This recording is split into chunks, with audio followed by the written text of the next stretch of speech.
दोस्तों आज 17 एंड 18 मई 2022 के टॉप 18 क्वेश्चंस को डिस्कस करेंगे। तो आज का पहला क्वेश्चन है, हाल ही में ऊबर कप 2022 का टाइटल किस देश ने जीता है? तो इसका सही उत्तर ऑप्शन बी, साउथ कोरिया ने। तो साउथ कोरिया ने ऊबर कप 2022 का टाइटल जीत लिया है। तो ऊबर कप ये महिलाओं के द्वारा यानी कि वुमेंस के द्वारा खेला जाता है और ये एक बैडमिंटन चैम्पियनशिप है।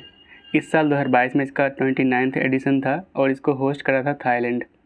विनर की बात करें तो इसको जीता है साउथ कोरिया ने एंड साउथ कोरिया ने हराया है चाइना को। ठीक है, अभी रिसेंटली 2022 का थॉमस कप भी हुआ है जो कि मेंस के द्वारा खेला जाता है। ठीक है, यानी कि पुरुषों के द्वारा, और इस बार इसका 32वां एडिशन था और इसके विनर थे इंडिया। इंडिया का ये पहला टाइटल था, इंडिया ने हराया था इंडोनेशिया को। ठीक है, अगला क्वेश्चन है, कौन सा देश UNCCD COP15 की मेज़बानी कर रहा है? तो इसका सही उत्तर ऑप्शन सी, आइवरी कोस्ट। तो आइवरी कोस्ट इसको होस्ट कर रहा है। तो ये 15th सेशन है। ठीक है, याद रखिएगा। तो UNCCD COP15 इसका मतलब है 15th session of the conference of the parties यानी कि COP15 of the United Nations convention to combat desertification यानी कि UNCCD। तो ये डिजर्टिफिकेशन यानी कि मरुस्थलीकरण एंड ड्रॉट यानी कि सूखा से लड़ने के लिए कॉन्फ्रेंस है। इसको होस्ट किया जा रहा है आइवरी कोस्ट के द्वारा और ये कहाँ पे हो रहा है? तो अबिदजान में। ठीक है, और इसकी डेट की बात करें तो ये 9 मई से 20 मई तक चलेंगे। ठीक है, और इंडिया के तरफ से इसको लीड कर रहे हैं भूपेंद्र यादव जो कि यूनियन मिनिस्टर है environment, forest and climate change के।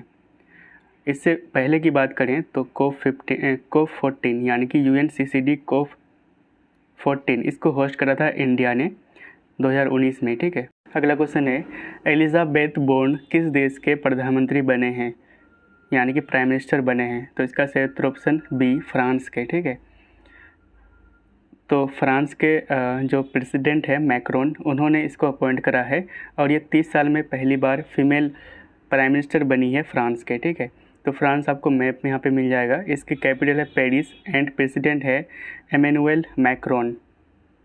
यहाँ पे है स्टेट ऑफ जिब्राल्टर जो कि स्पेन को मोरक्को से अलग करता है और ये भूमध्य सागर को अटलांटिक ओशन से जोड़ता है। ठीक है, ने हाल ही में Aster guardian global nursing award से किसे सम्मानित किया गया है? तो इसका सही उत्तर ऑप्शन ए, अन्ना कबाले दूबा को।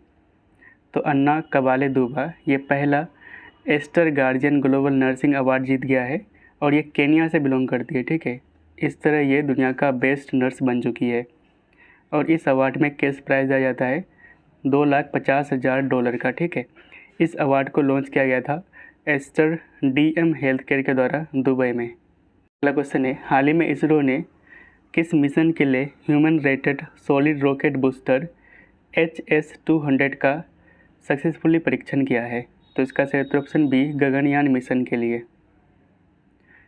तो HS-200 ये जो GSLV Mark 3 satellite launch vehicle है, इसका रॉकेट बूस्टर HS-200 का एक ह्यूमन रेटेड वर्जन है HS-200। ठीक है, तो गगनयान मिशन इसको 2023 में लॉन्च किया जाएगा और ये इंडिया का पहला ह्यूमन स्पेस मिशन होगा। ठीक है, इसमें इंडिया 3 मेल एस्ट्रोनॉट यानी कि अंतरिक्ष यात्री को भेजेंगे और एक फीमेल रोबोट को भी भेजा जाएगा जिसका नाम है व्योम मित्रा। तो इसरो की बात करें तो इंडियन स्पेस रिसर्च ऑर्गेनाइजेशन, इसका फॉर्मेशन हुआ था 1969 में। हेडक्वार्टर है बेंगलुरु में एंड चेयरमैन है प्रेजेंट टाइम S सोमनाथ। ये कुछ इंपॉर्टेंट मिशन है इसरो का, इसको रिवीजन कर लेते हैं। तो आदित्य L1 ये इंडिया का पहला मिशन होगा जो सोलर यानी कि सन का स्टडी करेंगे। ठीक है, सन एटमॉस्फेयर का स्टडी करेंगे। इसको डिज़ाइन एंड डेवलप किया इसरो ने और इसको लॉन्च किया जाएगा 2022 में। विक्रम-1 रॉकेट इसको लॉन्च किया जाएगा स्काई रूट एरोस्पेस के द्वारा जो कि एक प्राइवेट स्पेस कंपनी है और इसरो के द्वारा, तो दोनों के द्वारा इसको लॉन्च किया जाएगा। विकास ये एक क्रायोजेनिक इंजन है, इसको सक्सेसफुली टेस्ट किया गया था इसरो के द्वारा फॉर गगनयान मिशन। ठीक है, तो गगनयान मिशन के लिए 2 चीज़ हो गया, एक हो गया HS-200 इसको भी टेस्ट किया गया गगनयान मिशन के लिए एंड यहाँ पे है विकास, ये एक क्रायोजेनिक इंजन है, इसको भी लॉन्च कराया गगनयान मिशन के लिए। ठीक है, लूपेक्स यानी कि लूनर पोलर एक्सप्लोरेशन मिशन, इसको लॉन्च किया गया है लॉन्च किया जाएगा इसरो एंड जाक्सा के द्वारा। जाक्सा ये जापान का एरोस्पेस एजेंसी है जिसका फुल फॉर्म होता है जापान एरोस्पेस एक्सप्लोरेशन एजेंसी। इसको लॉन्च किया जाएगा 2024 में। इंस्पायर सेट 1 सैटेलाइट, इसको लॉन्च किया था इसरो ने एंड इसको डेवलप करा था India, USA, Taiwan and Singapore ने। अगला क्वेश्चन है फोर्ब्स ग्लोबल 2000 लिस्ट में किस कंपनी ने टॉप किया है? तो इसका सही उत्तर ऑप्शन डी बर्कशायर हैथवे। तो बर्कशायर हैथवे ने टॉप किया है फोर्ब्स ग्लोबल 2000 लिस्ट ऑफ 2022 में। ठीक है, तो इसमें कंपनी को रैंक किया जाता है 4 फैक्टर के अकॉर्डिंग। इसमें 4 फैक्टर है sales, profit, asset and market value. तो इसके अकॉर्डिंग कंपनी को रैंकिंग दी जाती है। तो रैंक ऑफ लार्जेस्ट कंपनीज इसको देख लेते हैं। तो 1 नंबर पे है फोर्ब्स ग्लोबल 2000 लिस्ट में बर्कशायर हैथवे जो कि यूनाइटेड स्टेट का कंपनी है। दूसरे में ICBC चाइना का, सऊदी अरेबियन ऑयल कंपनी यानी कि सऊदी अरामको, ये सऊदी अरबिया का, ये तीसरे नंबर पे है। इंडिया की बात करें तो इंडिया में टॉप करा है रिलायंस इंडस्ट्रीज़ एंड इसका ग्लोबल रैंक है 53rd। दूसरे नंबर पे स्टेट बैंक ऑफ इंडिया, इसकी रैंक है 105 एंड तीसरे में है HDFC बैंक, इसकी रैंक है 153rd। अगला क्वेश्चन है शेख मोहम्मद बिन जायद अल नहयान किस देश के प्रेसिडेंट बने हैं? तो इसका सही उत्तर ऑप्शन सी UAE के।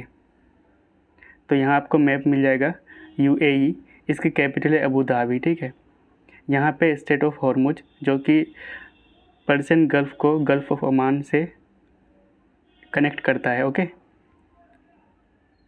अगला क्वेश्चन है हाल ही में central board of secondary education यानी कि CBSE के चेयरपर्सन के रूप में किसे नियुक्त किया गया है?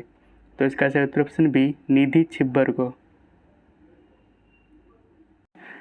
तो निधि छिब्बर को CBSE का चेयरमैन बनाया गया है, जबकि विवेक कुमार देवांगन को इसको चेयरमैन एंड मैनेजिंग डायरेक्टर यानी कि CMD बनाया गया है REC लिमिटेड यानी कि रूरल इलेक्ट्रिफिकेशन कॉरपोरेशन का।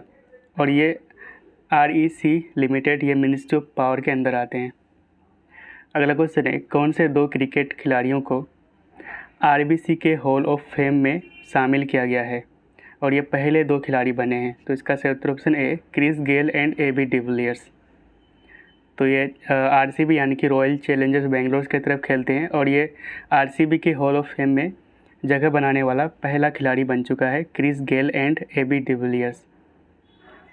अगला क्वेश्चन है हर साल वर्ल्ड हाइपरटेंशन डे कब मनाया जाता है? तो इसका सही उत्तर ऑप्शन बी 17 मई को। तो अगर बात करें नॉर्मल ब्लड प्रेशर की तो ये होता है 120/80।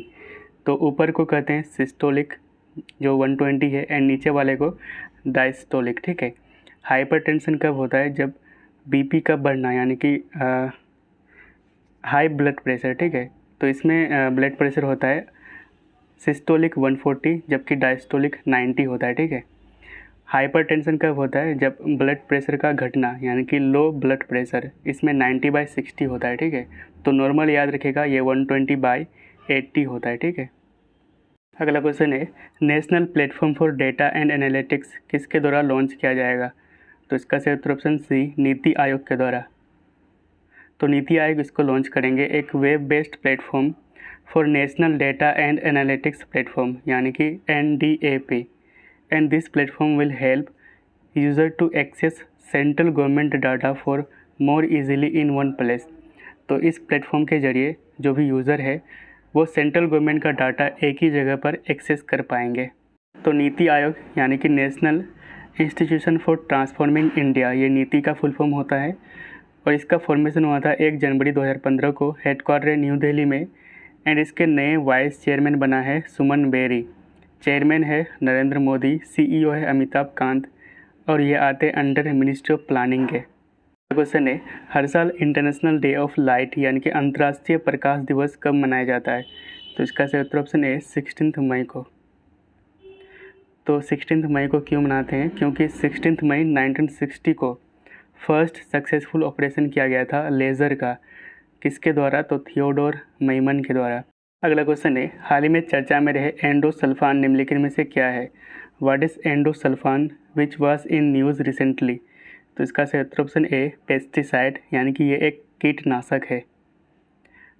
तो ये चर्चा में इसलिए था क्योंकि रिसेंटली सुप्रीम कोर्ट ने केरला गवर्नमेंट को फटकार लगाई है कि इन्होंने एंडोसल्फान विक्टिम्स के लिए कुछ नहीं किया है, क्योंकि एंडोसल्फान के छिड़काव के कारण, क्रॉप्स में छिड़काव के कारण केरला में एक ट्रेजेडी हुआ था, जिसके कारण वहाँ बहुत सारे लोग सीवियर डिसऑर्डर का शिकार हो गए थे ड्यू टू एंडोसल्फान। ठीक है, तो एंडोसल्फान ये एक पेस्टिसाइड है, याद रखिएगा, यानी कि कीटनाशक, जिसको 1954 में डेवलप किया गया था और इसको वाइडली क्रॉप्स जैसे कि कैस्यू यानी कि काजू, cotton, T, pedi and fruits में इस्तेमाल किया जाता है। ठीक है, और 2011 में सुप्रीम कोर्ट ने इसके प्रोडक्शन एंड डिस्ट्रीब्यूशन पर बैन लगा दिया था।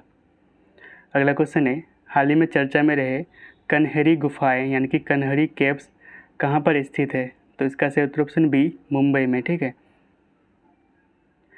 तो ये भी न्यूज़ में इसलिए था क्योंकि recently tourism and culture minister doctor G Kishan Reddy ने बहुत सारे सुविधा इस पे यहाँ पे यानी कि कन्हेरी केव्स में खोला है, इसका उद्घाटन किया है।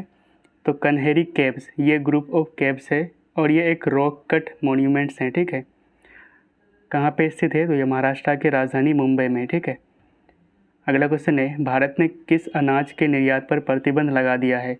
India has band the export of which food grain? तो इसका सही उत्तर ऑप्शन बी वीट यानी कि गेहूँ पर। तो इंडिया ने वीट के एक्सपोर्ट पर बैन लगा दिया है। तो इंडिया ने ऐसा इसलिए किया है क्योंकि अभी रिसेंटली सीवियर हीट वेव्स पूरे देश में चल रहा है, जो कि वीट के प्रोडक्शन को अफेक्ट कर सकता है, जिसके कारण इंडिया ने इसके एक्सपोर्ट पर बैन लगा दिया है। ठीक है, तो इंडिया की बात करें तो ये दुनिया का सेकेंड लार्जेस्ट वीट प्रोड्यूसर है, जबकि पहले नंबर पे है चाइना। अगला क्वेश्चन है, हाल ही में चर्चा में रहे एंड्रयू साइमंड्स किस देश के फेमस क्रिकेटर थे? तो इसका सही उत्तर ऑप्शन बी ऑस्ट्रेलिया के। हाल ही में इनका निधन हो गया है कार एक्सीडेंट में। ऑस्ट्रेलिया आपको मैप में यहाँ पे मिल जाएगा। इसकी कैपिटल है कैनबेरा एंड करेंसी है ऑस्ट्रेलियन डॉलर। यहाँ पे तस्मान सी एंड यहाँ पे है कुक स्टेट, जो कि नॉर्थ न्यूजीलैंड को साउथ न्यूजीलैंड से अलग करता है। अगला क्वेश्चन है, हर साल world telecommunication and information society day कब मनाया जाता है? तो इसका सही उत्तर ऑप्शन ए 17 मई को। तो इंटरनेशनल टेलीकम्युनिकेशन यूनियन यानी कि ITU, इसका फॉर्मेशन 17 मई 1865 को हुआ था, इसलिए हर साल 17 मई को इसको मनाया जाता है। ठीक है, इसकी हेडक्वार्टर है स्विट्ज़रलैंड के जेनेवा में। और ये क्वेश्चन आपके लिए है, हाल ही में किस मंत्रालय ने गति शक्ति संचार पोर्टल लॉन्च किया है? विच मिनिस्ट्री हैज़ लॉन्च्ड गति शक्ति संचार पोर्टल? तो आपका ऑप्शन है एग्रीकल्चर मिनिस्ट्री, कल्चर मिनिस्ट्री, मेटी यानी कि ministry of electronics and information technology, या फिर डिफेंस मिनिस्ट्री ने।